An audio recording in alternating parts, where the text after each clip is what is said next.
The lesson today is from Job 19. The reading. Oh, that my words were written down.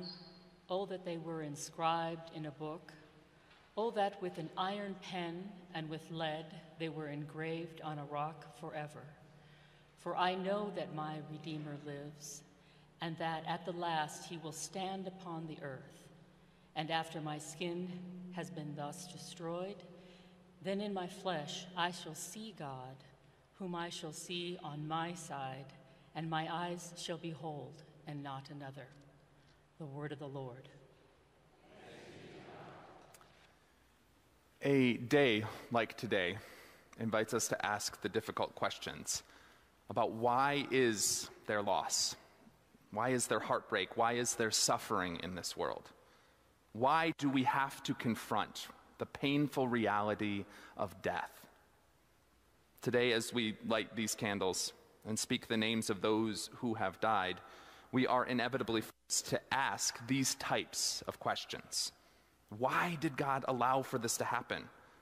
Why are we lighting a candle for a loved one rather than sitting next to them, rather than spending time with them or hearing their voice or knowing their love in our lives?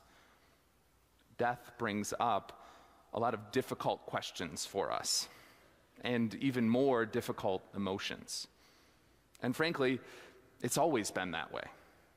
Since the beginning of time, people have been trying to make sense of tragedy and loss because so much of it is just unknown and unknowable. The book of Job was written thousands of years ago to try and help people struggle with these types of questions. Job is a part of a collection of books in the Bible, often referred to as wisdom literature. Scholars agree that Job and the other wisdom texts were written in order to challenge the assumptions of the day. And that's exactly what's happening in our passage here that we just heard. In the chapters leading up to this short passage that Corin just read for us, Job's friends tell him that he must be experiencing so much pain in his life because of something he's done wrong. They tell Job that his grief and loss are God's way of punishing him for sinful behavior. This is what Job's quote-unquote friends say to him. But in this short passage from chapter 19 that we just heard, we read Job's reply to his friends' accusations. Job is adamant that he does not deserve this grief and suffering. He is telling his friends that from now until the end of time, when his flesh has gone away, he will continue to shout out against God and maintain his innocence. He has done nothing wrong. He does not deserve this pain. And that's part of why we call Job wisdom literature. Because we often assume that we are not supposed to talk to God like that. We assume that Job's harsh words to God are somehow inappropriate. But the wisdom of Job reveals to us that it's okay to talk to God like this. It's okay to share our honest, furious, ragged emotions with God. In fact, this might be one of the best ways to deal with our grief, because it allows us to really feel the pain, to not avoid it or ignore it, but rather to express it and hand it over to a God who can handle something as messy and raw as our grief.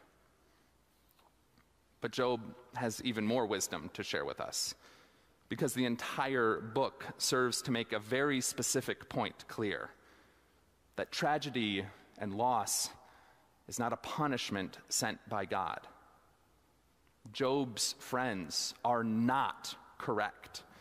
Job did not lose everything because God needed to punish him. In fact, at the end of the book of Job, God speaks and sides with Job, not his friends. God affirms that Job has done nothing wrong, that he did nothing to deserve the terrible pain he had to endure. The assumption that Job's friends can unfortunately be the assumption of many people still today, too. That the death of a loved one is some kind of punishment from God. But that is simply not true. The point that the book of Job does want us to hear is that suffering and loss are realities in our life. But they aren't divine punishment. Rather, they are nothing more than the painful reminders of our fragile human existence. Death awaits us all. And this large mystery looms over all of us and is often so hard to face. But we don't face it alone. The book of Job is wisdom literature, written for a community of faith. And what makes All Saints' Day so powerful and so important is that on this day, we are invited to face the monster of death within the container of this community, within the container of our shared faith. We still carry questions about why our loved one died when they did. There is still tension and pain and heartache within us as we remember all of the loss that we've experienced in this last year. But we carry the future promises of God into this present moment of grief. That's what we're doing here today. Just like Job, we're gathered to lament, to cry out. But as a community of faith, we're also here to remind one another of what God has promised. To use the words of Job, we know that our Redeemer lives. We know that at the last we shall see God face to face, because God is not interested in punishing us. No, God is interested in loving us. Loving us now as we mourn, and loving us into the promised future. Loving us long after our deaths. Some Sadducees, those who say there is no resurrection, came to Jesus and asked him a question. "Teacher, Moses wrote for us that if a man's brother dies, leaving a wife but no children, the man shall marry the widow and raise up children for his brother. Now there were 7 brothers. The first married and died childless, and then the second and the third married her, and so in the same way all 7 died childless. Finally, the woman also died. In the resurrection, therefore, whose wife will the woman be? For the 7 had married her." Jesus said to the Sadducees, "Those who belong to this age marry and are given in marriage. But those who are considered worthy of a place in that age and in the resurrection from the dead neither marry nor are given in marriage. Indeed, they cannot die anymore because they are like angels and are children of God, being children of the resurrection. And the fact that the dead are raised, Moses himself showed in the story about the bush, where he speaks of the Lord as the God of Abraham, the God of Isaac, and the God of Jacob. Now he is God, not of the dead, but of the living. For to God, all of them are alive." The Gospel of the Lord. You may be seated.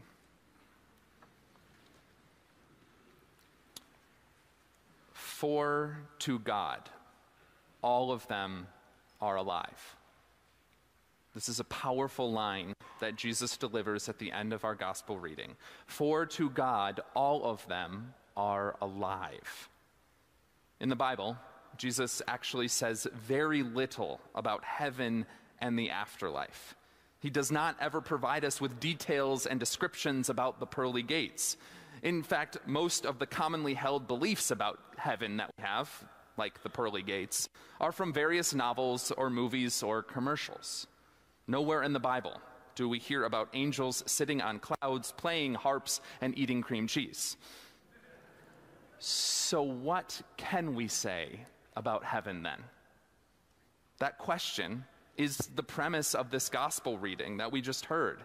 The Sadducees were a group of Jewish people who, as the text tells us in verse 27, did not believe in life after death. In fact, the Sadducees would often get into arguments about this life after death idea with another group of Jews called the Pharisees. And this is a really important background detail for us to have, because you see, the Sadducees likely came to Jesus and asked him this question, not because they wanted to trick Jesus, but rather they wanted to try and score some points against the Pharisees. They came to Jesus, who's this hot new rabbi in town that everyone is listening to, and they ask him a truly absurd question in hopes that he will side with the Sadducees and say to all the people in the temple that day that there is no life after death, because look how complicated it would be. The scene goes like this.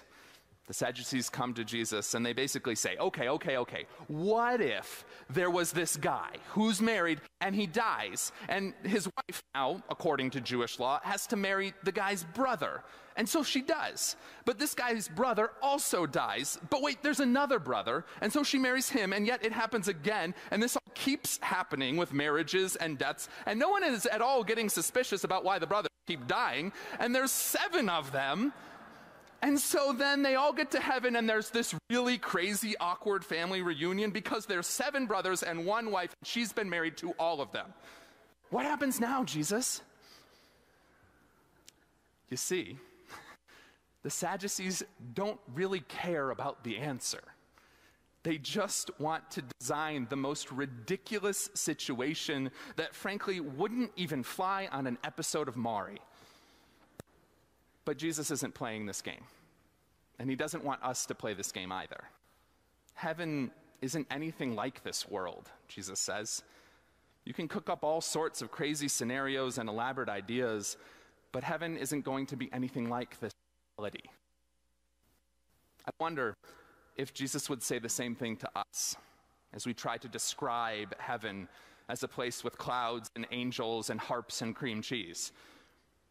We want to know what heaven is like. We want to know how it works. But I don't think we ever really can, because we're talking about a place that is entirely within the realm of God.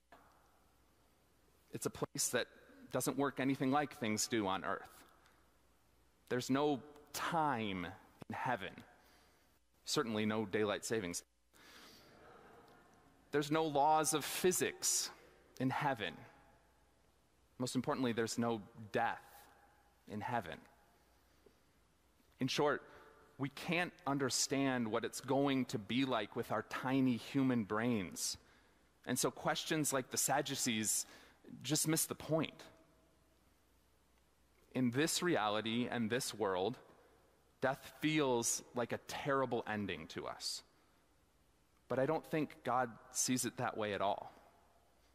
It's not an ending to God. It's a transition from one reality to the next. And I don't know how that works. Even if God told me, I don't think I'd understand it. But I gotta believe that's probably why Jesus said so little about heaven, because he knew we'd never be able to wrap our minds around it. I do believe, though, that Jesus did show us and tell us what we could comprehend. And more than that, Jesus told us what we needed to hear most. And that's why he said, to God, all of them are alive. It's hard for our minds to even comprehend that statement. But as we stare down death today and remember our loss, as we look at all these candles and think about who each flame represents, I pray that we'll find the to believe what Jesus has shown us and told us. As we remember all the saints who have gone before us, may we have the faith to say, to God, all of them are alive. Amen.